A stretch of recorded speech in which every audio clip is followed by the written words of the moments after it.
Elektrovojvodina će isključivati potrošače u Novom Sadu, Petrovaradinu, Veterniku i na Pejićevim salašima. Novi Sad od 8:30 do 10:30 časova, Rumenačka od 126 do 132, od 10 do 11 časova, Bulevar Vojvode Stepe od 6 do 30.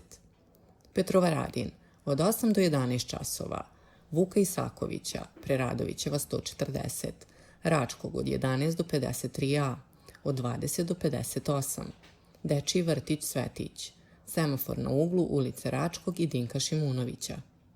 Veternik od 8 do 13:30 časova, Kninska od 1 do 67 i od 2 do 56.